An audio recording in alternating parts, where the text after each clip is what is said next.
오늘 저녁에 이 자리에 모일 수 있도록 우리의 걸음을 인도해 주신 하나님께 영광과 찬송을 올려드립니다. 이 자리에 있을 수 있다는 것이 얼마나 큰 은혜인지 여러분, 이 자리에 지금 앉아 있는 것만으로도 하나님의 은혜를 충분히 받으셨어요. 하나님 안에서 행복한 성도가 이미 된 줄로 믿습니다. 저는 오늘도 이 말씀을 생각을 하면서 오늘의 제가 있기까지 어떤 신앙의 과정 속에 하나님께서 저를 인도하셨나 하는 생각을 더듬어 보았습니다. 저는 6살까지 영락교회에 있었는데 그때는 잘 기억이 나지를 않습니다. 저희 아버님께서 너 4살 됐을 때 교회 의자에서 누워 자다가 바닥에 떨어지곤 했다, 그런 얘기를 말씀했으니까 아마 여기 어딘가에서 그랬을 것 같아요. 이 의자가 그때 의자는 아니죠. 잘 모르겠어요. 이 의자가 그때 의자였는지 그 이후에 새로 하셨는지 잘 모르겠는데 어쨌든 의자에 누워서 자다가 떨어지곤 했다고 그래요. 잘 기억이 안 나고 이제 아버님이 그렇게 말씀하니까 그런 줄 알고 있는 거죠. 제가 기억하고 있는 예배당은 영락교회 예배당은 아니고 이제 저 멀리 영등포로 이사를 가서 도림교회라는 곳에 다니게 됐습니다. 그 영등포에서 영락교회까지 한 1년은 다니셨다 그래요. 그런데 워낙 교통이 불편하고 오래 걸려서 또 그 도림교회 여전도사님을 잘 아는 분이었기 때문에 가까운 데 오세요 자꾸 그러시니까 가까운 교회로 이제 옮긴 겁니다. 근데 그 도림교회 예배당은 제가 지금도 생생하게 기억이 나는데 마당이 굉장히 컸던 흙바닥 마당이었어요. 이렇게 우리 배단위 광장같이 돌로 덮여있는 마당은 아니고 그냥 운동장이죠. 옛날 학교 운동장처럼. 그래서 공을 찰 수 있을 만큼 넓었던 곳으로 기억이 납니다. 근데 예배당 건물이 이렇게 디귿자로 되어 있었어요. 그래서 본당이 이렇게 있고 그 다음에 이쪽에는 그보다 훨씬 작은 소예배당이 하나 있었고 둘 다 빨간 벽돌이었어요. 나중에 보니까 이 소예배당이 원래 예배당이었는데 교회가 작기 때문에 예배당이 작아서 이쪽에 있는 더 큰 예배당을 지었다고 합니다. 그리고 이렇게 이쪽에 이제 맞은편에 쪽 있는 거는 아주 그냥 블록으로 싸구려로 대충 지은 길쭉한 단층짜리 건물이 있었고 거기 방이 한 4개쯤 이렇게 끊어져 있었는데 맨 앞에 있는 거는 교회 사무실이었어요. 그래서 이제 교회 사무를 보는 분이 계셨고 이제 그 다음부터는 한 30명, 40명 이렇게 앉을 수 있는 작은 공간들이 있어서 제가 이제 어린 학생이고 할 때 토요 집회 같은 거를 거기서 했던 기억이 납니다. 그러면 토요일 날 뭐 한 50명 이렇게 오면은 빽빽하게 앉아가지고 이제 전도사님과 함께 성경 공부도 하고 이제 그랬던 예배당이에요.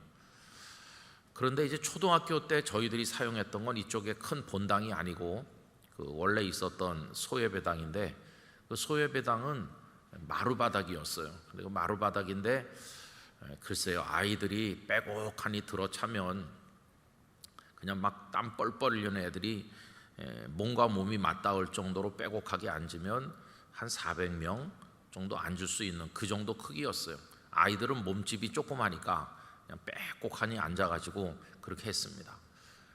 일단 예배가 시작되면 그렇게 앉아서 예배를 드렸죠. 여러분 교회 오래 다니신 분들은 아실 텐데 옛날에는 뭐 찬송가 이런 게 아이들한테 보급이 안 됐어요. 그래서 어린이 노래를 큰 전지에다가 매직으로 그려가지고 여러분 궤도라는 거 아세요? 그래가지고 한 100장씩 해가지고 군데 이렇게 놓고 저 앞에서 인도하는 선생님이 몇 장 부른다 그러면 그 궤도 옆에 선생님 한 분씩 있어가지고 긴 작대기로 이렇게 넘기는 거예요. 넘기면은 또 그거 보고 부르고 이제 그런 식으로 했어요. 성경 찬송가를 가져오는 애는 별로 없었던 것 같고 요만했을 때 그냥 선생님이 커다랗게 읽으면은 이제 한마디 따라서 하고 이제 그렇게 했어요. 일단 예배 끝나고 나면 그 많은 애들이 그냥 와 그러면서 이제 마당으로 나가가지고 그 넓은 마당에서 그냥 뭐 콧물도 흐르고 그냥 땀 범벅돼 가지고 그렇게 놀다 집에 가고 그랬던 생각이 납니다. 그래서 예배당 그러면 제 기억에 있는 첫 번째 예배당은 바로 그 마루바닥 예배당이었어요. 그 다음에 이제 중등부, 고등부 이렇게 올라가면서는 이제 본당에 있는 그 예배당으로 옮겼어요. 본당으로 옮겼는데 거기는 역시 마루바닥이었었는데 의자가 놓여 있었죠. 장의자가 마루바닥 위에 쭉 놓여 있고, 본당이기 때문에 그 소예배당보다는 성도들이 훨씬 더 아끼고 관리를 열심히 했습니다. 그래서 그 옛날 오래된 마루바닥이기 때문에 걸어 들어오면 삐그덕 삐그덕 그런 소리가 들렸어요. 아무리 살살 들어와도 소리가 나고, 그럼 사람들이 이렇게 돌아다보기도 하고 그랬어요.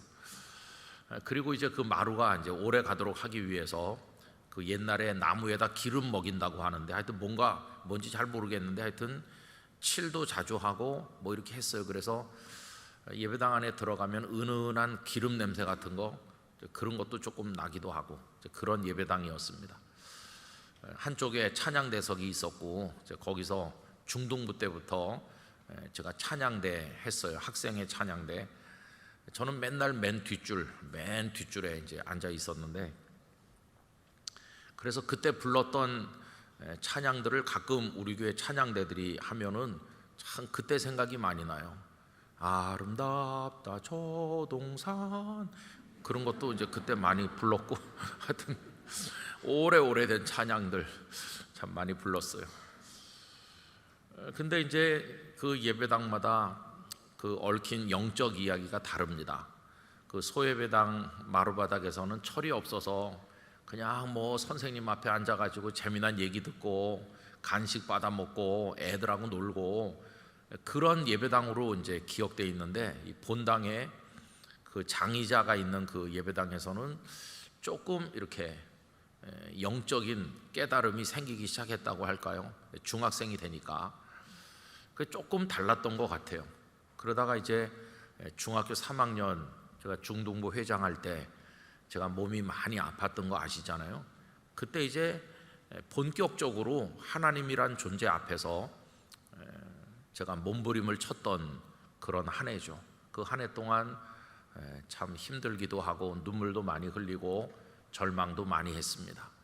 그런데 그 불편한 몸을 가지고 학교도 가는 날은 가고 못 가는 날은 못 가고 이렇게 지나던 그 여러 달 동안에 그래도 혼자 가는 데가 유일하게 그 예배당이었어요. 거기 예배당이 뭐 언제나 문이 열려 있어가지고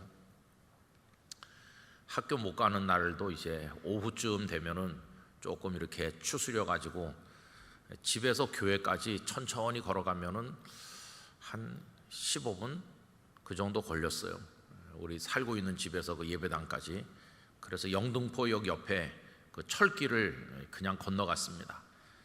지금은 뭐 다 고가도로가 있어가지고 차가 넘어가지만 옛날에는 땡땡땡땡 이렇게 하면서 서울역을 출발한 기차들이 영등포역을 거쳐서 뭐 호남선, 경부선 가는데 그 철길 갈래가 얼마나 많은지 한참 가야지 건널 수 있었어요. 그리고 간수 아저씨가 이쪽 저쪽에 있어가지고 이제 사람들 차단하고 기차 다 지나가면 이렇게 들어 올리면 가고 그랬던 시절이에요.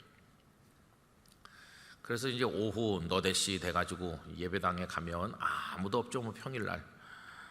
그럼 이제 그 본당에 들어가는 거예요. 본당에 들어가면 문 열고 이렇게 들어서면 벌써 아까 말씀드린 것처럼 조용하면서도 어떤 기름 냄새부터 나는 것 같아요. 그 마루에 많이 발랐던 그런 은은한 냄새가 나기도 하고. 그리고 천천히 걸어 들어오면 마루바닥 삐그덕삐그덕 하는 소리가 들리죠. 그래서 앞에서 한 서너 번째, 우리식으로 말하면 이제 여러분 앉은 기준으로 말하면 이쪽이죠. 이쪽 끝에 들어와서 가만히 앉아 있으면 조용하고, 그때 이제 한참 있으면 해가 서서히 이제 넘어가는데 그 석양이 창문으로 이렇게 들어오면서 앉아 있는 의자들을 쭉 비추는 거예요. 제 몸을 비추기도 하고. 그래서 어린 나이에 거기 앉아서 울기도 하고, 하나님 오늘도 하루가 지나가고 해가 넘어가는데 이 저녁 햇살이 저를 고쳐주시는 은혜의 햇살이면 얼마나 좋을까요? 그런 기도를 하기도 했어요. 성경 말씀에 보면 치료하는 광선을 바란다고 하셨잖아요. 그래서 그 석양빛을 받으면서 그 예배당 안에 그냥 한 잠씩 앉아있고 그랬어요. 그렇게 뭐 1시간, 2시간, 어떤 땐 그보다 더 오래 이제 앉아있고 그러면은 뭐 기도가 잘 나오지도 않고, 중학생 3학년짜리가 무슨 기도를 오래 하겠습니까? 그냥 이제 있는 거죠. 그러면 또 문이 열리고 어떤 분이 또 들어왔다 나가는 기척이 느껴져요. 아, 누가 또 와서 기도하시고 가나 보다. 그러다가 중학교 3학년 때 그 하나님의 능력으로 온전하게 고침을 받고 열심히 행복하게 잘 살았죠. 근데 이제 고등학교 2학년 후반부 되니까 교회에서 그 예배당을 마루를 다 걷어내고 콘크리트 바닥같이 이제 바꾸고, 또 성도가 많아져 가지고 앉을 수가 없으니까 뒤로 늘리는 거예요. 직사각형 예배당을 뒤로 1.5배 정도 잡아당겨서 자리를 더 많이 늘리는 그런 증개축 공사를 하게 됐습니다. 증개축 한다고 다 좋아했는데 저는 그때 아직 어렸지만은 좀 아쉬움이 많았어요. 왜냐하면 그 마루바닥 예배당에 얽힌 제 추억 같은 게 있거든요. 근데 그게 다 하루아침에 없어지고 달라지니까 그 증개축된 이후에 마치 새로 지은 것처럼 교회가 탈바꿈을 했는데 아주 섭섭하더라고요. 그 마루바닥 예배당 그 문고리 하나하나가 다 생각나고, 의자도 몽땅 싹 바꿨거든요. 옛날 의자 그거 다 어딘가 가고 새 의자로 쫙 들어왔는데 저는 옛날 생각이 참 많이 났어요.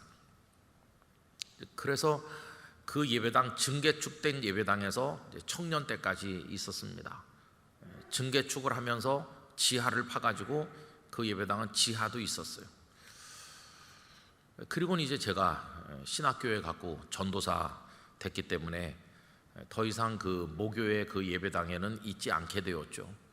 그리고는 제가 전도사 하던 가롤동의 그 염천교회에서, 염천교회 예배당에서 이제 만 8년이 넘도록 또 있다가, 그리고 부산에 이제 간 다음에는 조그마한 예배당이었는데 140평, 교회 땅이라고는 도무지 140평이었어요. 140평 땅에 오똑하게 지어진 예배당인데 장로님들이 예배당이 너무 좁고 낡아서 새로 지어야 되는데 목사님 새로 부임하기만을 기다렸습니다. 그래서 그 예배당에 몇 해 있다가 이제 결국 그거를 다른 교회에다 매각을 하고, 그리고는 이제 땅을 새로 사서 이제 교회를 옮겨가게 됐었죠. 이제 그렇게 지나면서 거기선 이제 목사로 목회하면서 그 예배당에 이제 정이 들었어요. 근데 그 예배당은 제가 그 교역자가 되기 전에 느꼈던 예배당하고 또 다르더라고요. 왜냐하면은 전도사가 되고 목사가 된 다음에는 이게 설교하는 강단으로서 제게 더 많이 다가왔기 때문에 조용히 앉아 있었던 그런 예배당하고 조금 이렇게 느낌이 달랐어요. 그러다가 이제 지금 영락교회 예배당에 와 있습니다. 이제는 꿈을 꿔도, 예배당 꿈을 꿔도 영락교회 예배당으로 꿈을 꿔요. 그 옛날 예배당이 잘 꿈에 나타나질 않아요. 영락교회 예배당으로 꿈을 꾸고, 가끔씩 또 교인들도 꿈속에 이제 등장하시는데 요새는 영락교회 교인들이 이제 꿈속에 그 배우가 바뀌었어요. 배우가.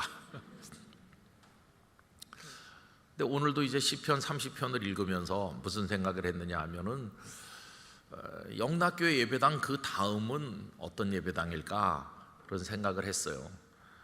여러분 성도님들은 은퇴하셔도 계속 그 교회에 남아서 하늘나라 갈 때까지 신앙생활 하시지만, 저 같은 목사는 이제 은퇴하면 그 교회를 떠나니까 그 다음엔 어느 교회 예배당, 어떻게 생긴 예배당에 가서 예배를 드릴 것인지, 되게 목사님들은 은퇴하고도 이 교회 저 교회에서 와서 설교해달라고 그러니까 오늘은 이 교회 내일은 저 교회 이렇게 옮겨 다니니까 그게 좋아 보이긴 하지만은 어떻게 보면 내 마음을 기울일 만한 내 예배당이 없는 거예요. 뜨내기 손님같이 이렇게 왔다 갔다 하고.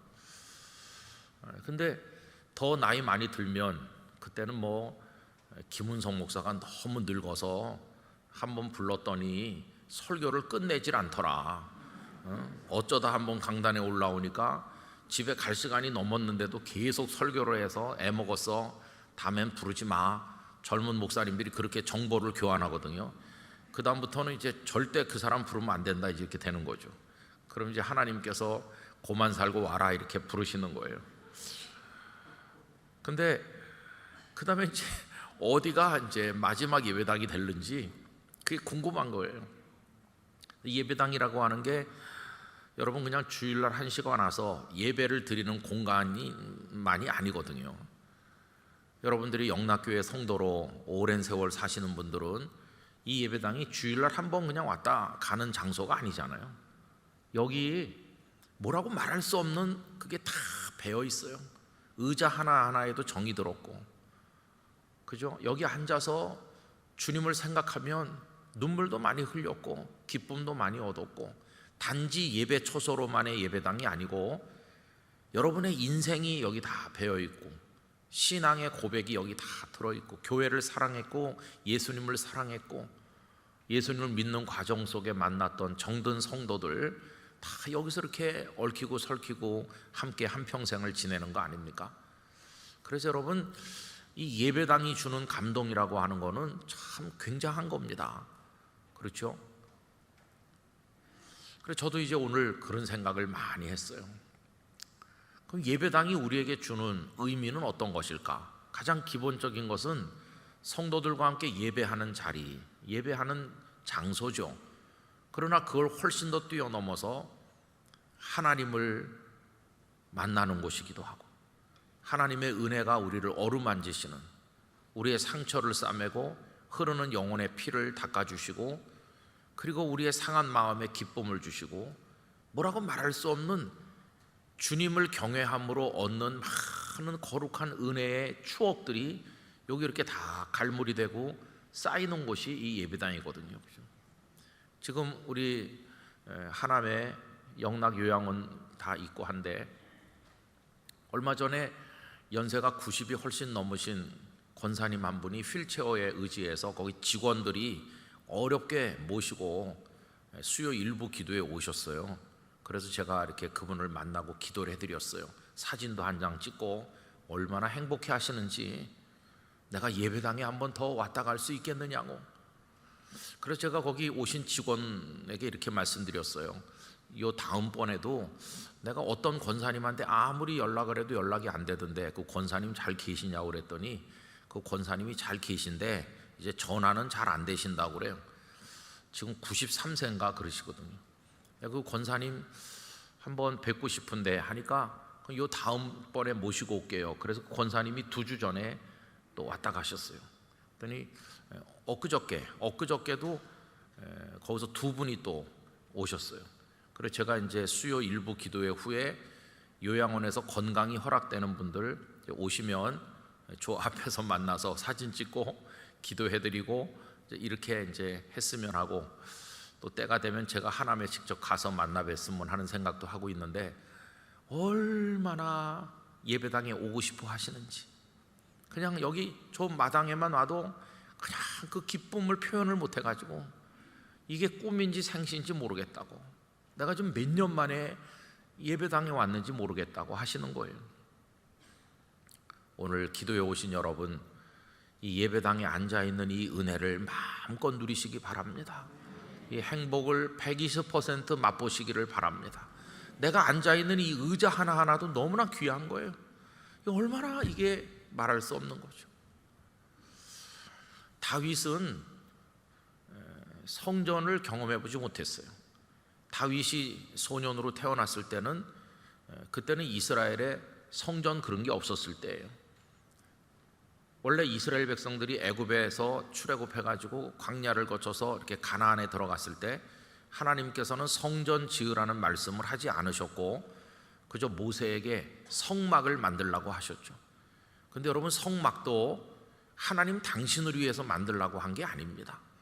계실 곳이 없어서 초라한 천막 하나 만들어 달라 이렇게 하신 게 아니에요. 온 우주 만물이 하나님의 창조물이고 하나님의 집이에요. 그죠? 아니 계신 곳이 없으세요. 그런데 성막을 만들게 하신 것은 백성들을 위한 겁니다. 백성들이 하나님 앞에 경배할 장소를 주신 것이고, 백성들이 자신들의 죄를 속하는 속죄제를 드리고 기도하는 장소로 그들을 위해서 주신 공간이었지 하나님을 위한 공간은 아니에요.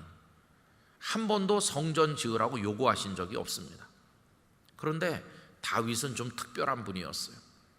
일개 목동에 불과한 나를 하나님께서 그 진토 가운데서 들어 올리시고 이렇게 영광스러운 이스라엘의 왕이 되게 하셨으니 이 은혜를 내가 무엇으로 감사하고 보답하고 찬양할까 생각하다가 그가 왕이 된 다음에 했던 게 먼지구덩이에 방치되어 있던 하나님의 언약궤를 찾아내서 다윗성으로 모셔 올렸어요.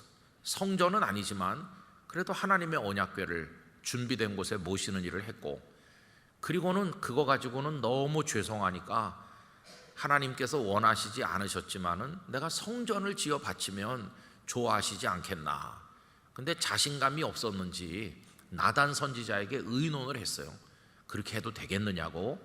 그랬더니 나단 선지자가 마음에 있는 대로 행하세요 이렇게 했죠.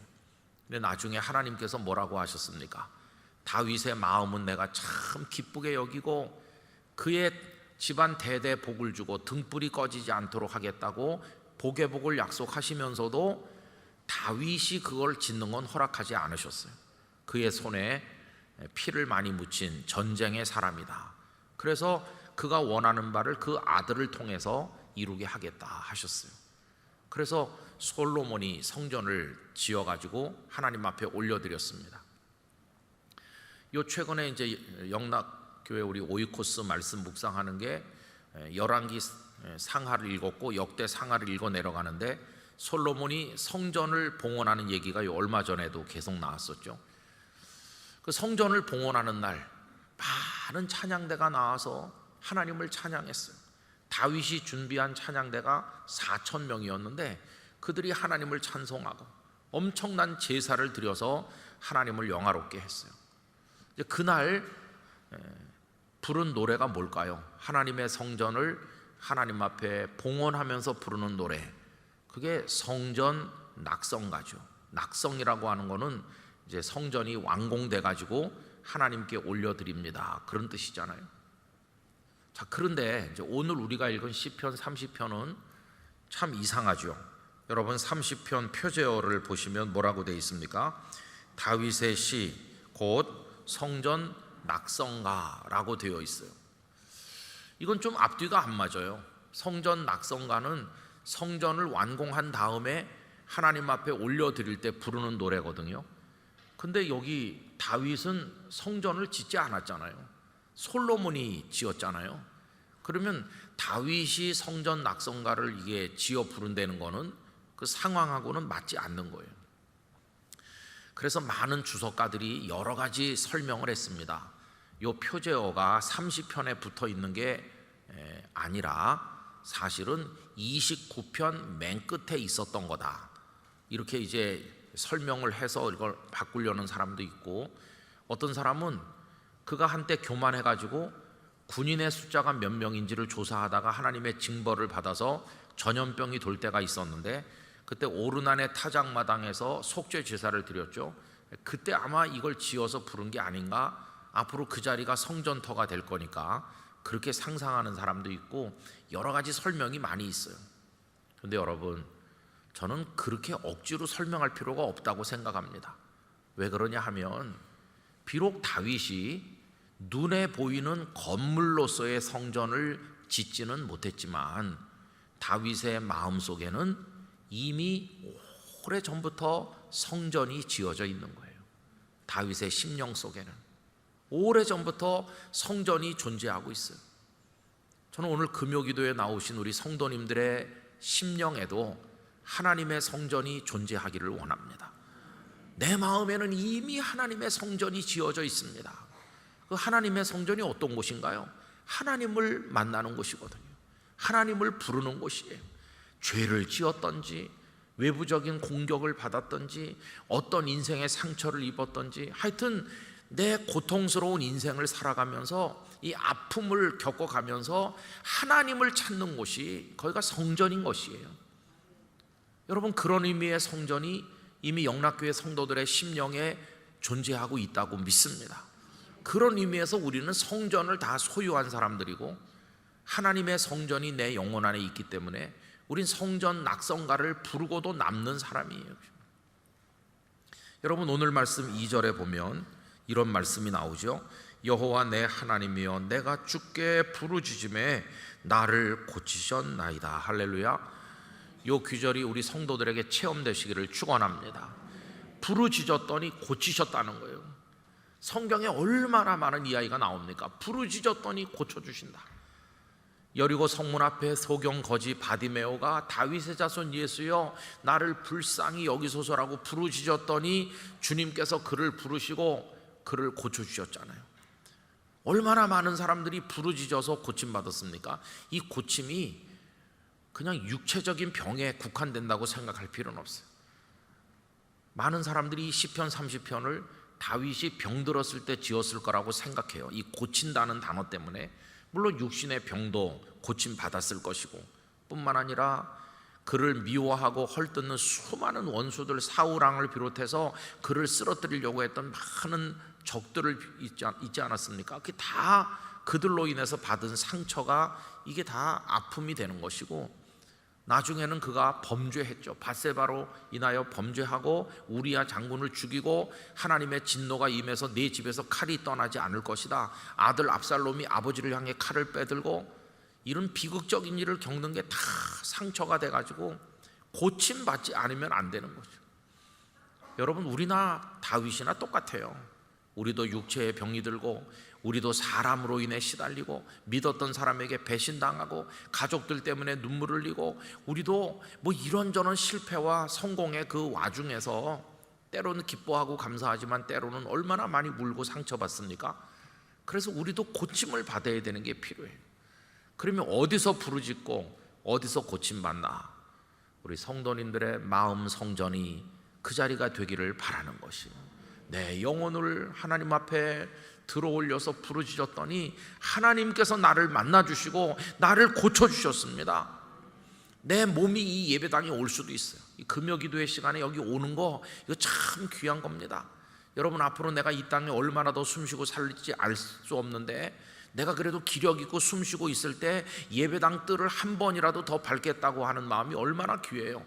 물론 가정에서도 기도할 수는 있지만 이 자리까지 찾아 나오는 그 발걸음이 곧 기도인 줄로 생각합니다.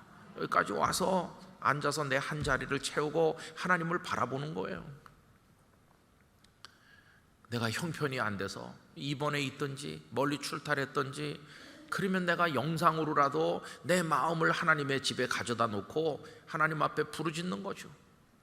그래서 다윗의 평생은 그가 왕이기 때문에 우리가 그를 존경하는 그런 인생이 아니라 수많은 고통 속에 있었지만은 하나님을 찾는 사람이었기 때문에, 그리고 하나님께서 어떻게 그를 고치시고 무덤에 내려가던 그를 건져 올리셨는지 그게 하나님의 역사가 그의 인생을 통해서 고스란히 투영돼서 우리에게 알려지기 때문에 우리는 다윗을 3000여 년 전에 살았던 어떤 사람으로 보는 게 아니라 우리 곁에 있는 우리 믿음의 동지처럼 생각하면서 현대판 다윗이 바로 나다.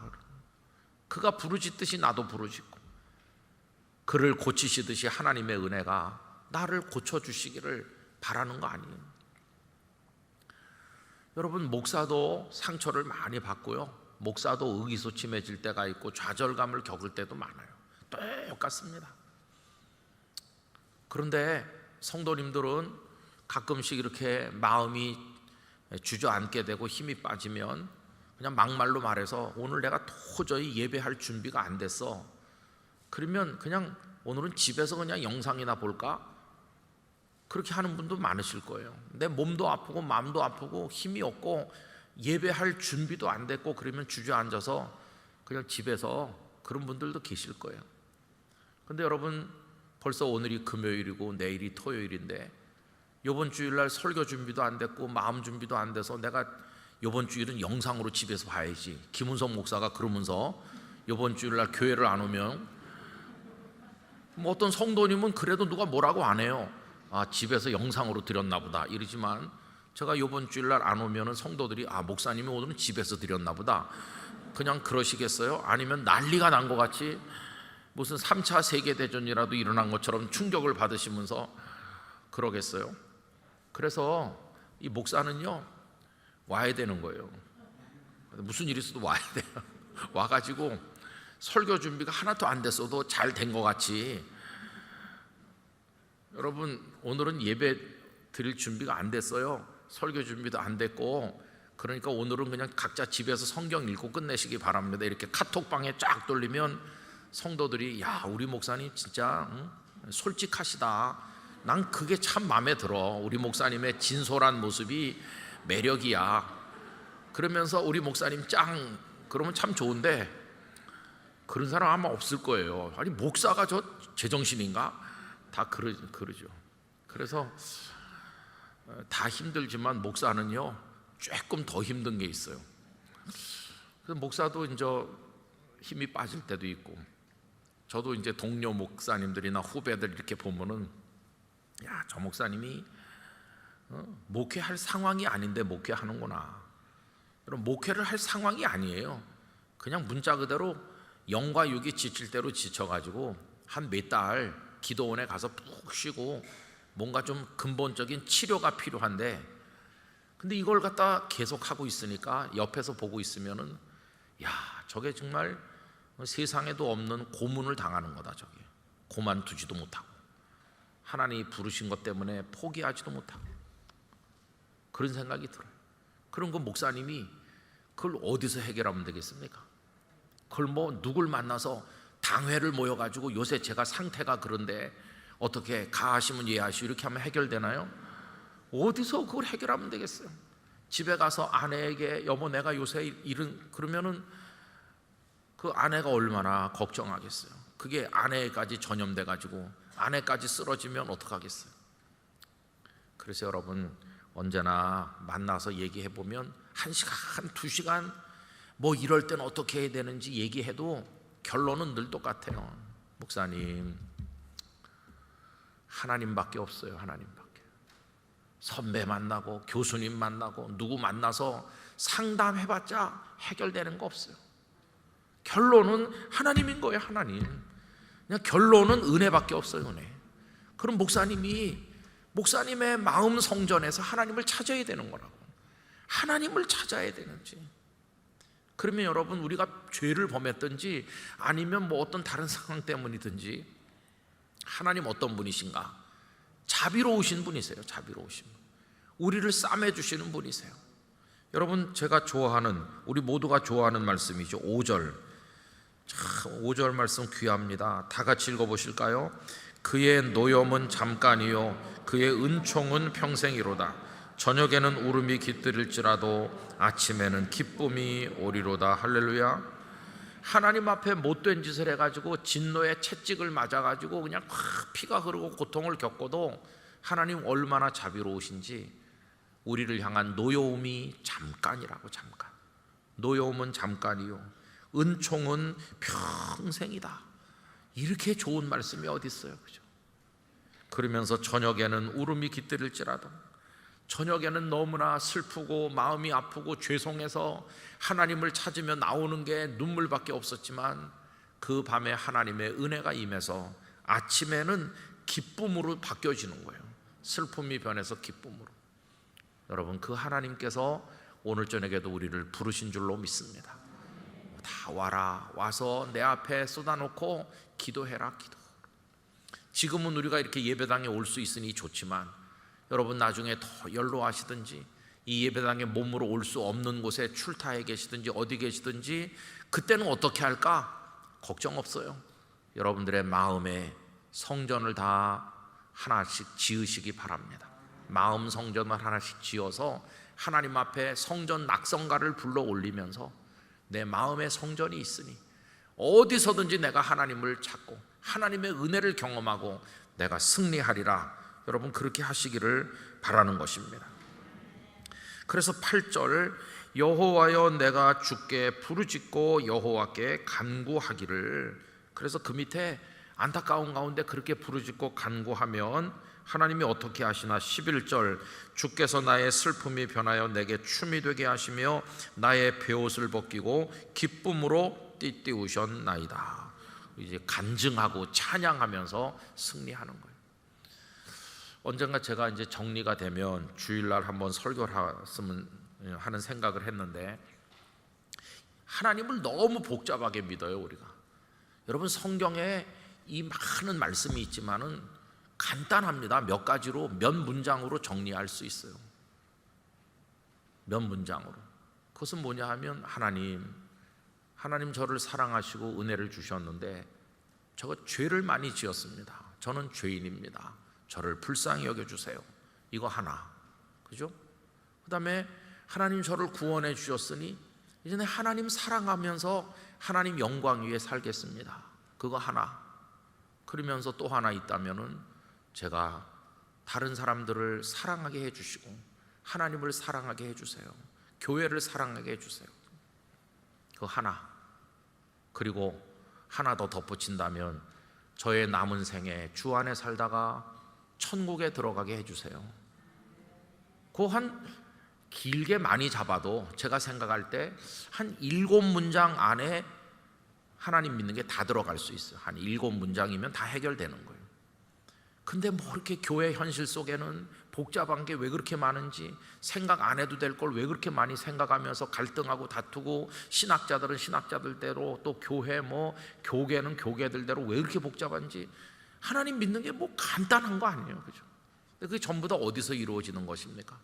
하나님 앞에 나의 죄를 고백하고 구원과 용서의 은혜를 얻는 것도 하나님의 집에서 이루어지는 것이고, 그 다음에 하나님 사랑합니다, 하나님을 위해 살겠습니다, 그런 고백이 올려지는 것도 다 하나님의 집에서 찬양과 경배를 통해 고백되는 것이고, 성도를 사랑할 힘을 얻는 것도 여기고, 성령께서 우리를 도우시거든요. 천국을 바라보면서 걸어가는 우리 자신을 늘 점검하고 하나님 앞에 기도하는 것도 하나님의 집이고, 그래서 이 하나님의 집, 눈에 보이는 하나님의 집, 눈에 보이지 않는 우리 마음의 성전, 그걸 통해서 그렇게 하나님 앞에 나가면 되는 거예요. 뭐 그렇게 복잡하게 하나님을 믿을 필요가 없어요. 간단한 것입니다. 여러분, 그 안에 하나님의 은혜만 역사하면 모든 게 다 들어있는 것이에요. 우리가 단순하지만 분명한 신앙의 고백과 기쁨을 가지고 하나님을 섬기기를 원합니다.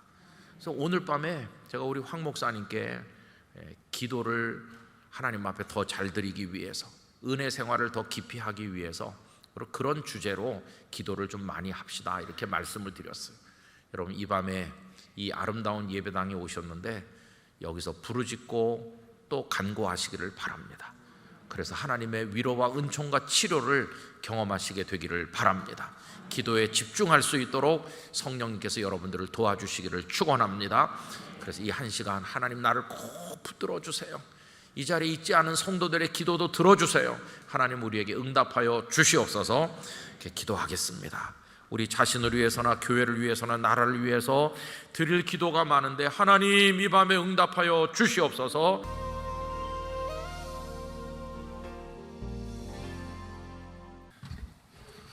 비가 참 많이 옵니다. 지구촌이 몸살을 앓고 있는 것 같습니다. 어떤 나라는 비가 너무 많이 오고 어떤 나라는 비가 한 방울도 안 오고, 거기다가 40도 50도 폭염에 사람들이 많이 죽고 고통을 받고 있다는 뉴스를 보면서 이렇게 세상이 인간이 만들어내는 여러 가지 것들의 한계가 이런 것이로구나 하는 것을 생각할 때가 많습니다. 우리의 무력함을 깨달을수록 우리가 의지할 분은 하나님뿐이십니다.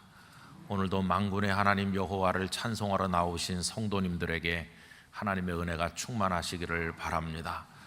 우리 영락교회 성도들 말할 것도 없고, 또 우리 교회를 방문하신 분들, 또 이런저런 어려운 환경에서 영상 예배를 드리시는 분들 모두에게 한 사람의 예외도 없이 하나님의 은혜가 충만하시기를 간절히 기원합니다. 여러분, 이 예배당이 얼마나 귀하고 복된 자리입니까?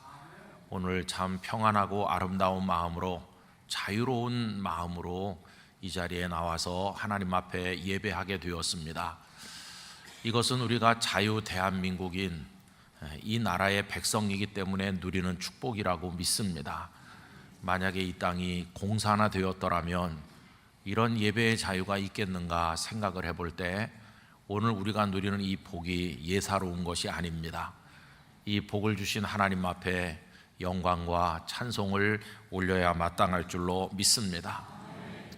게다가 우리는 많은 교회들 가운데 영락교회 성도로서 하나님을 섬기고 있습니다. 정확히 알지는 못하지만 우리나라에 5만이 넘는 교회가 있다고들 하는데 영락교회는 그 많은 교회들 중에 하나가 아니라 우리 민족과 대한민국의 역사 속에서 함께해 내려왔던 특별한 교회입니다. 여러분, 대한민국이 자유민주주의 국가로 오늘까지 남아있는 과정에 영락교회 역할이 대단히 컸다는 것을 우리가 잊어서는 안 될 것입니다. 예를 들어서 이야기를 좀 해보면 이렇습니다. 미국이란 나라가 참전을 결정하는 것은 그리 쉬운 일은 아니죠. 미국이 1차 세계대전에 참전하기까지 3년의 세월이 걸렸습니다. 2차 세계대전에 참전하기까지는 약 2년 정도의 시간이 소요되었습니다. 그런데 그 많은 나라가 함께 싸우는 세계대전도 아니고 요 한반도의 작은 땅덩어리에 전쟁이 났을 때 미국이 참전을 결정하는 데는 불과 닷새 걸렸습니다. 전격적으로 이루어진 일이었습니다. 여러분, 그 배후에 있었던 비사를 아십니까?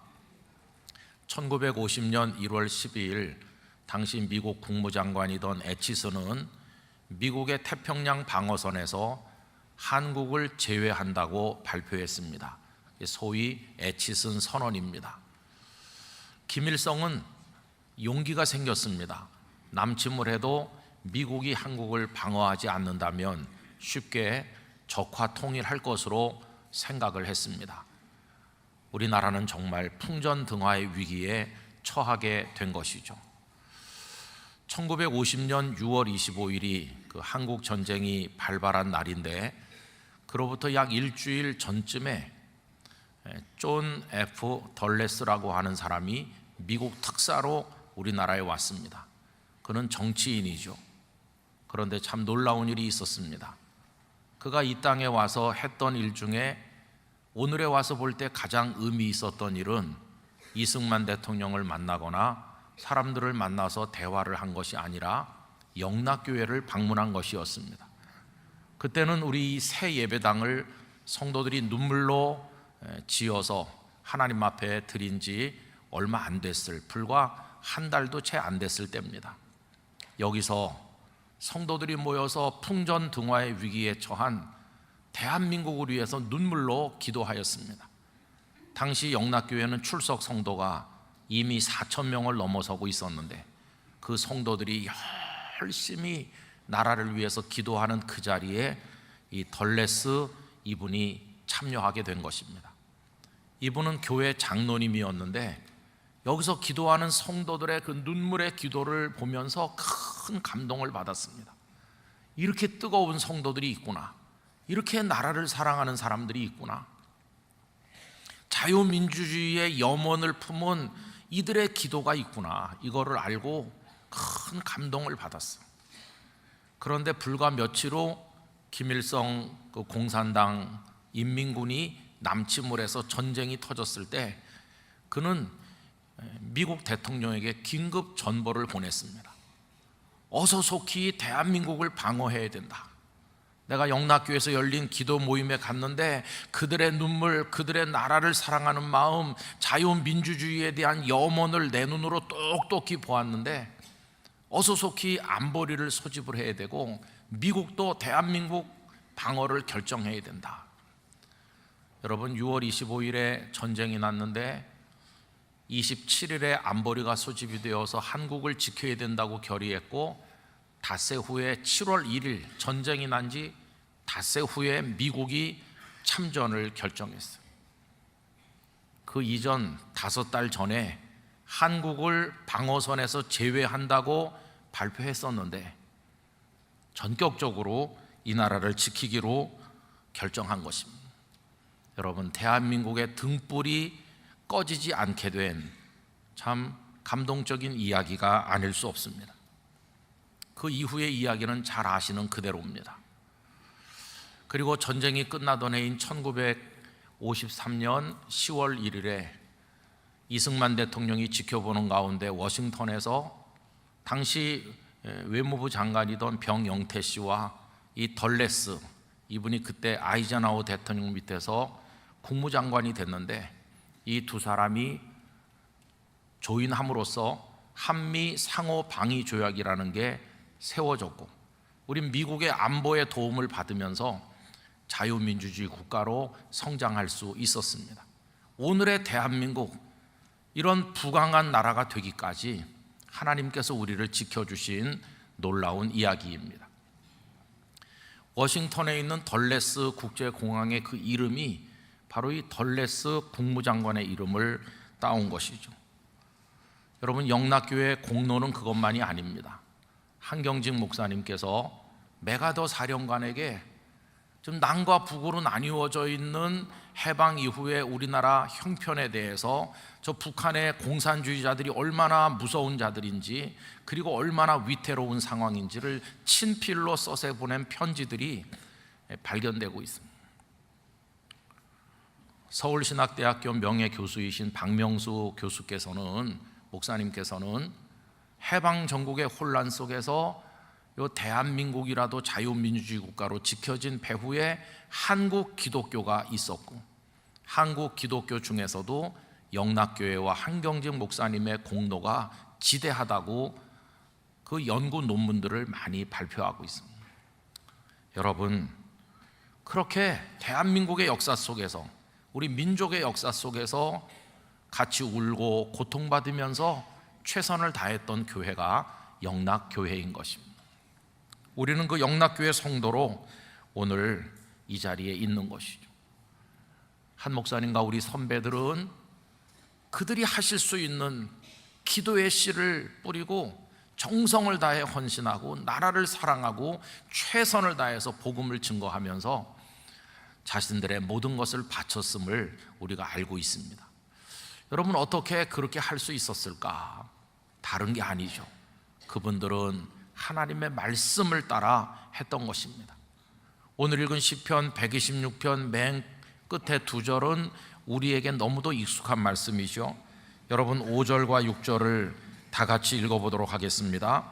눈물을 흘리며 씨를 뿌리는 자는 기쁨으로 거두리로다. 울며 씨를 뿌리러 나가는 자는 반드시 기쁨으로 그 곡식단을 가지고 돌아오리로다. 아멘. 근데 여기 이상한 말씀이 있어요. 씨를 뿌리면, 파종을 했으면 결실하는 거, 그거 당연한 겁니다. 씨 뿌리면 거두는 거잖아요. 그런데 왜 울면서 뿌리는 이유가 뭔가요? 왜 눈물을 흘리면서 뿌리나요? 그냥 뿌려도 추수하는 건 당연한 건데 왜 거기 울어야 되는가? 그것은 그 상황이 도저히 씨를 뿌릴 수 없는, 씨를 뿌리는 게 불가능한 그런 상황에서 뿌리기 때문에 눈물이 앞을 가리지만은 포기하지 않고 씨를 뿌린다. 그런 모습이 여기 나와 있는 것이죠. 눈물만이 아니라 피까지 뿌릴 각오를 하고 씨를 심는 이들의 이야기를 볼 수 있어요. 여러분, 이 말씀은 남한국 유다의 역사가 그 배경이 되어 있죠. 그들은 주전 586년 하나님의 진노를 받아서 바벨론 느부갓네살 왕에게 처참하게 멸망당했습니다. 이미 요시야 왕이 죽은 직후부터 그 나라는 급속하게 쇠약해졌습니다. 희망이 없는 상황이 됐어요. 근데 그 상황에 등장해서 외로이 외쳤던 한 사람, 예레미야 선지자가 계시죠. 예레미야 선지자는 이 나라가 이 지경이 된 거, 그리고 바벨론에게 멸망하게 될 텐데 그것은 이 백성이 저지른 죄 때문이라고 하는 걸 얘기하면서 하나님의 심판을 예언했습니다. 그러나 그는 심판만 예언한 게 아니고 그 속에 희망의 씨앗을 계속 심었습니다.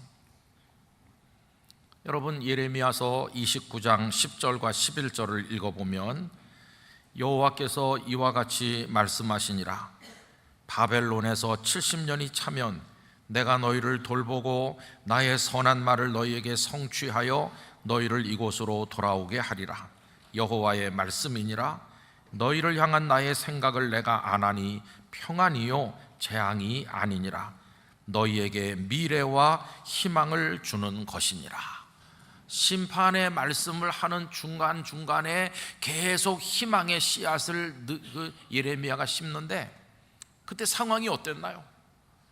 나라가 다 망해가는 때이기 때문에 아무도 희망을 얘기하지 못하는 어려운 상황이었어.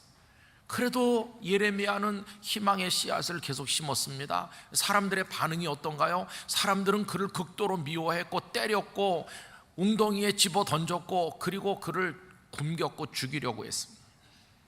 그는 백성들의 무지를 생각하며 한없이 울었고 망해가는 나라를 바라보면서 얼마나 울었는지, 여러분, 예레미야에게 우리가 어떤 별명을 붙였나요? 그를 눈물의 예언자라고 하잖아요. 왜 눈물의 예언자인가? 눈물로 씨를 뿌린 하나님의 사람이기 때문에 그를 눈물의 예언자라고 이야기하는 것입니다. 그 절망의 상황에서 울면서도 희망의 씨앗을 믿음으로 뿌린 사람은 이 예레미야만은 아니죠. 지난 6월 25일 주일 예배 시간에도 말씀드린 것처럼 이 예레미야를 통해 전달된 70년의 약속을 가슴에 품고 하나님 앞에 소망을 가지고 기도의 씨를 뿌린 사람이 또 있었죠. 다름 아닌 다니엘이었습니다. 그 당시 의롭고 하나님을 신뢰하는 사람들은 그 절망의 상황에서도 눈물로 기도의 씨를 뿌리고 또 눈물로 하나님을 바라보면서 그들이 해야 될 일을 열심히 감당했어요. 그들은 하나님이 살아계시다는 것과 하나님께서 자신들을 구원하실 것, 그리고 하나님의 약속대로 이루어질 것을 굳건히 믿으면서 하나님께 소망을 두고 눈물을 뿌리면서라도 씨를 심는 일을 중단하지 않았던 것이었습니다. 여러분, 결과가 어떻게 됐나요? 씨가 싹이 났어요. 그리고 결실을 거두는 기쁨의 날이 왔어요. 예레미야를 통해 주신 말씀처럼 그들이 첫 번째 포로가 됐던 걸 기준으로 해서 정확하게 70년째 되는 해, 고레스 왕은 유다 백성들을 예루살렘에 돌아가라고 이야기하게 된 것이었어요. 눈물로 뿌린 씨가 결실하는 날이 그들에게 왔던 것을 보게 됩니다. 포로에서 돌아오는 백성들, 이게 꿈인가 생신가 믿어지지 않는데 고향 땅을 향해 돌아오는 사람들의 감격이 오늘 시편 1절부터 3절까지 나와 있죠. 여러분, 이 세 절 말씀을 다 같이 읽읍시다. 여호와께서 시온의 포로를 돌려보내실 때에 우리는 꿈꾸는 것 같았도다. 그때 우리 입에는 웃음이 가득하고 우리 혀에는 찬양이 찼었도다. 그때 문나라 가운데서 말하기를 여호와께서 그들을 위하여 큰 일을 행하셨다 하였도다. 여호와께서 우리를 위하여 큰 일을 행하셨으니 우리는 기쁘도다. 할렐루야. 눈물로 감격의 노래를 부르면서 그들은 예루살렘으로 귀환하게 되었습니다. 자, 그런데 여러분, 이렇게 포로에서 돌아오게 되었는데 왜 또 오늘 말씀 맨 끝에는 아까 읽은 것처럼 여전히 씨를 뿌려야 된다고 말하는 것일까요? 포로에서 돌아왔는데 왜 또 눈물로 씨를 뿌려야 된다고 말하고 있는 것일까요? 그 이유는 아직도 해야 될 일이 많이 있었기 때문이었어요. 여러분, 아직도 바벨론 땅에는 포로들이 여전히 많이 남아 있었습니다. 그들도 앞으로 돌아와야만 했습니다. 그리고 1차로 돌아온 백성들이 와서 보니 그들을 기다리고 있는 예루살렘은 완전히 폐허였습니다. 그들이 할 일이 얼마나 많은지, 무너진 성전을 재건해야 되고 성벽을 쌓아야 하고 성문을 달고 적의 침입에 방비를 해야 되고 하나님의 말씀을 잃어버린 이 백성들에게 말씀을 가르쳐서 하나님의 백성으로 거듭나게 해야 될 영적 과제도 있었고, 다 붕괴된 사회 경제 시스템을 다시 세워서 예루살렘이 도시 기능을 가지도록 해야 될 어느 하나도 쉽지 않은 과제가 산적해 있었던 것이죠. 그래서 앞으로도 계속해서 씨를 심어야 된다, 울면서라도 씨를 심어야 된다, 그렇게 얘기를 한 것입니다. 그래서 바벨론에 남아있는 포로들이 앞으로도 계속 돌아오게 해주시기를 기도하죠. 여러분 오늘 말씀 4절을 보세요. 여호와여 우리의 포로를 남방 시내들 같이 돌려보내소서. 이제 우리만 돌아왔는데 남아있는 이들도 오게 해주세요. 계속 기도의 씨를 심어서 그 이후에 계속적으로 귀환한 것을 우리가 알죠. 그러면서 해야 될 많은 과제를 위해서 참 어려운 상황이지만 씨를 심자고 얘기하는 것입니다. 여러분 모든 경제 시스템이 붕괴된 상황에서 성전을 재건하려고 하니까 뭐 가진 게 있어야죠. 성전 재건 자금을 확보하는 게 너무나도 어려웠어요. 또 그 주변에 모여 살고 있는 이방 민족들이 얼마나 그 공사를 방해하는지, 당시 총독이던 수르바벨과 대제사장 여호수아도 속수무책이었어요. 그래서 성전 재건을 위해서 공사를 시작했지만 얼마 못 가 손을 놓고 무려 16년 동안이나 공사가 중단되어 있었습니다. 정말 어려운 상황이었습니다. 그리고 백성들은 하나님을 섬기는 법을 알지 못해서 각자가 제멋대로였습니다. 여러분 이런 절망의 상황 속에 씨를 심느니, 씨를 심자고 말하는 이들이 등장하기 시작했어요. 그들이 누굴까요? 학개 선지자, 스가랴 선지자가 등장을 해서 백성들의 마음에 용기를 불어넣으며 다시 일어나서 성전 공사를 시작합시다 이렇게 말하게 되었어요. 그래서 백성들은 다시 성전 재건에 나서게 됐어요. 시간이 흐른 다음에는 느헤미야가 등장을 해서 자신의 모든 걸 쏟아부어 백성들을 독려해서 그 성벽을 다 둘러싸고 견고한 성문을 다름으로써 다시 예루살렘이 성읍의 기능을 감당할 수 있게 하였습니다. 그리고 또 에스라가 등장해서 수문학 광장의 모든 백성들을 모아놓고 하나님의 말씀이 이러하다 저러하다 하는 것을 그들에게 다 어린 아이들부터 노인들에게 가르쳐서 그들이 말씀의 백성, 하나님의 백성으로 거듭나게 했던 것을 우리가 알고 있습니다. 여러분 이들은 눈물로 씨를 심는 사람들이었고 거기 함께하는 사람들이 다 모여서 하나님의 역사를 이룬 끝에 예루살렘은 다시 성벽이 둘러쳐진 견고한 성이 됐고 하나님의 성전에서 경배가 올려지게 되었고 백성들은 말씀을 따라 살게 되었고 다시 하나님의 도성처럼 회복된 것을 우리가 알고 있는 것입니다. 여러분 하나님을 경외하는 사람들은 그래서 씨를 심는 사람이 되어야 한다고 믿습니다. 우리 한 목사님과 우리 영락교회 선배들이 그런 씨를 계속 심어 오셨죠. 전쟁 이후에도 그분들의 거룩한 파종은 계속되었습니다. 영락교회는 민족 복음화의 씨를 많이 뿌렸는데 그래서 다음 세대 우리 자녀들을 믿음의 인재로 키우기 위해서 폐교되었던 숭실대학교를 영락교회에서 재건했고 그 이후에 여러 학교들을 세움으로써 8개 초중고등학교를 지금도 우리가 섬기고 있지 않습니까? 그리고 국가의 정말 기둥 같은 인물들이 다 거기서 성장한다고 믿는 이 군대를 복음으로 하나님 앞에 드리기 위해서 군 선교에 얼마나 힘썼나요? 전부 1004개가 있었던 우리나라의 군인 교회 중에 수백 개가 영락교회 손을 통해서 지어졌다는 것을 우리 성도들이 아실 것입니다. 저 어촌에 농촌에 곳곳에 도시에 얼마나 많은 예배당들을 짓고 교회를 개척했는지 우리 선배들의 눈물 어린 헌신을 우리가 기억하고 있습니다. 전후에 가난하고 아프고 병든 사람들, 불쌍한 사람들을 위해서 영락교회는 많은 이들을 돕는 일을 시작을 해서 영락사회복지재단 산하에 지금도 많은 사역이 이루어지고 있음을 여러분 아시지 않습니까? 전쟁통에 시작된 선명의 그 월드비전은 지금 세계 굴지의 NGO 단체로 성장해 있다는 것도 아실 것입니다. 많이 그동안 뿌렸고 그 뿌린 것 중에 우리 선배들이 거두신 것도 있고 지금도 계속 열매를 거두고 있는 중입니다. 우리는 종종 한경직 목사님을 생각하면서 목사님께서 하셨던 말씀 한마디를 기억하곤 하죠. 이렇게 말씀했습니다. 내가 길을 가면서 꽃씨를 뿌리면 지나간 길에 많은 꽃이 핀다. 또 꽃이 피면 열매도 맺힐 것이다. 그러나 내가 지나가는 길에 혹 좋지 못한 씨를 뿌리면 잡초가 날 뿐이다. 그러니까 이 세상을 살아갈 때에 좋은 씨를 많이 뿌리라.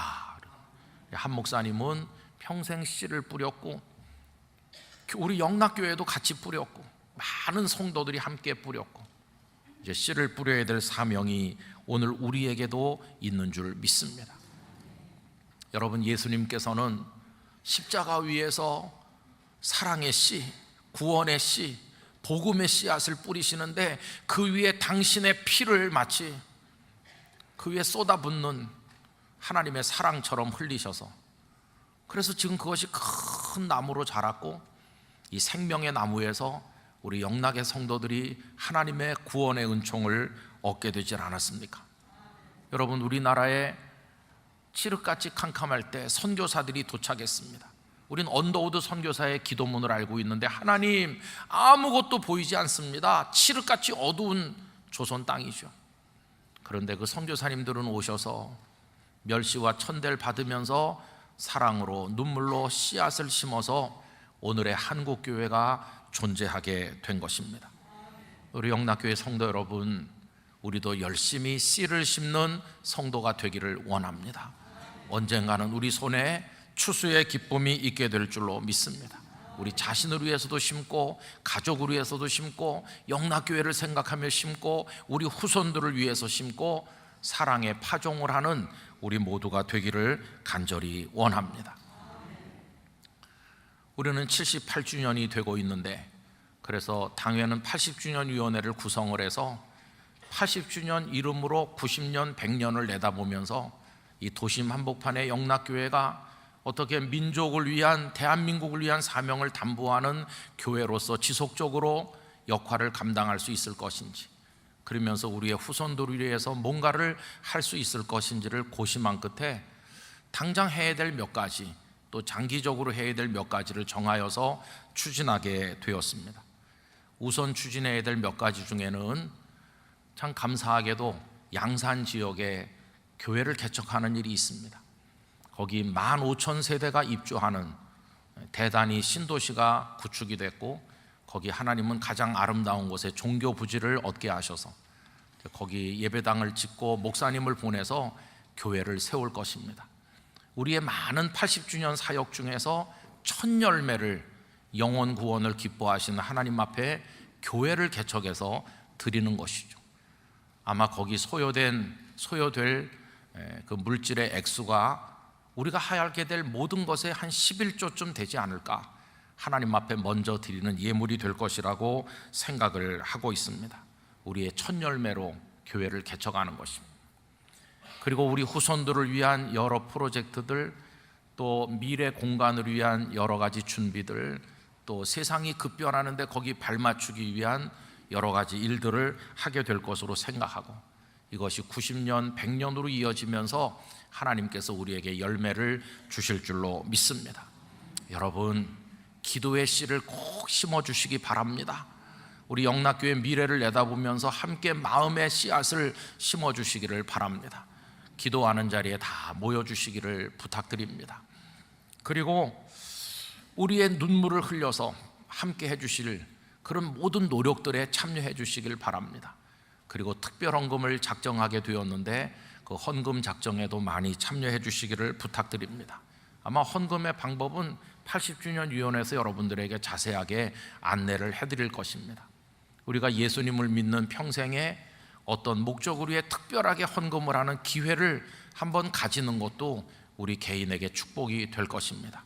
그래서 우리 교육자들도, 그리고 저도 제일 먼저 참여하도록 하겠습니다. 모든 성도님들도 함께 해주시기를 부탁을 드립니다.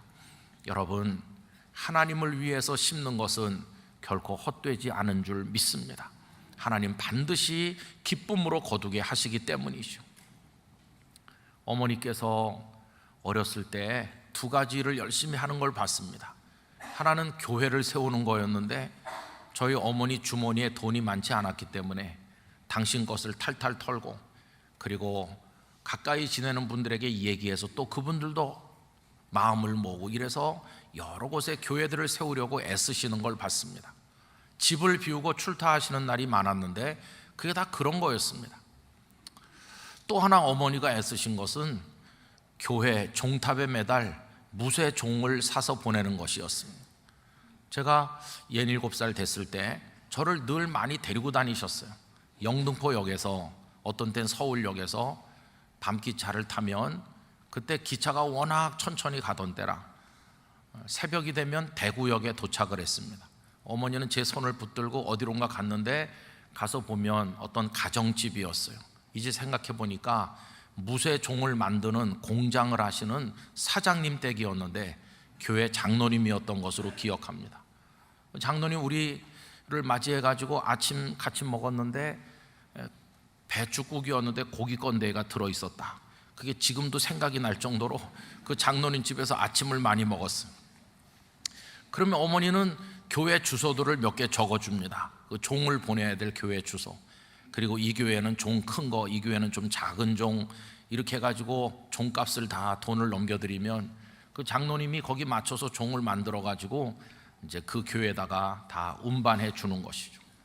아마 그 종들이 교회 마당 종탑에 매달려서 시계가 별로 없던 그때 예배 30분 전에 초종 치고 그 다음에 30분 후에 재종 치고 예배 시작하고, 여러분 교회 그 종소리가 옛날에 시골 사람들에게 시계와 같은 역할을 했다는 걸 아실 것입니다. 그래서 한 번은 어머니에게 물어봤습니다. 왜 나를 늘 자주 데리고 가는지, 밤새 가는데, 그리고 왜 이렇게 많이 종을 보내려고 애쓰시는지. 그 한마디 말씀을 잊지 못해요. 어머니 말씀이, 이 종들은 다 너의 이름으로 보내고 있다. 네 이름으로 보내는 거다. 아니 왜 종들을 내 이름으로 보내나요? 근데 어머니 말씀이 이랬어요. 네가 커서 사람들을 깨우는 새벽종이 되기를 바라는 마음으로, 그래서 너의 이름으로 이 종을 하나님 앞에 보내는 거라고. 여러분, 어머니 생각을 하면 고맙기도 하고 눈물 날 때도 많은데, 제가 부족한 사람이 목사가 되고 오늘까지 살아온 거, 그 어머니가 새벽종이 되기를 바라는 마음으로 하나님 앞에 씨앗을 심은 그 결실을 제가 거두고 있는 것이라고 생각을 하면 참 감개무량합니다. 여러분, 하나님 앞에 심는 것은 반드시 그런 결실로 나타나게 될 줄 믿습니다. 제가 오늘 일부 예배 때도 이 말씀을 드렸더니 우리 교회 성도가 아닌 다른 교회 장로님이 일부 예배를 영상으로 들으시고 저한테 카톡을 보내시기를, 장로님 자녀들의 이름으로 80주년을 위해 헌금하고 싶다고 계좌번호를 알려달라고 와서, 제가 요 2부 예배 오기 전에 계좌번호 기다렸다는 듯이 빨리 보내드렸어요. 참 감사하죠. 여러분, 우리는 심고 우리가 거두든지 우리 후손이 거두든지 하나님은 거두실 것입니다. 우리는 심고 거두는 이 기쁨을 예수님 오시는 그날까지 끊어지지 않도록 이어나갈 사명이 있는 것이죠. 아무도 안 심으면 아무도 거둘 수 없으니까 여러분, 우리가 심어서 우리 자녀들이 복을 받고 영락교회가 이 민족의 교회로 사명을 감당하고 하나님의 뜻을 이루게 되기를 간절히 기원하는 것입니다. 심고 거두는 거룩한 사명자로 우리 모두가 기쁨을 이어나가게 되기를 진심으로 축원합니다. 기도하겠습니다. 거룩하신 아버지 하나님, 우리 믿음의 선배들이 희망 없는 상황에서도 눈물로 피까지 뿌릴 각오를 하고 씨를 심음으로 결실의 기쁨이 있어서 오늘 저희들이 이 자리에 있습니다. 하나님, 이제는 저희들의 차례인 줄로 믿사오니 기도의 씨를 심게 하시고 복음의 씨를 심게 하시고 헌신의 씨를 심게 하셔서 결실의 기쁨을 예수님 모시는 그날까지 이어나가게 하여 주시옵소서. 어둠 밤이 쉬 오는데 그때까지 최선을 다하여 충성하는 저희 모두가 되게 해 주시옵소서. 예수님의 이름으로 기도하옵나이다. 아멘.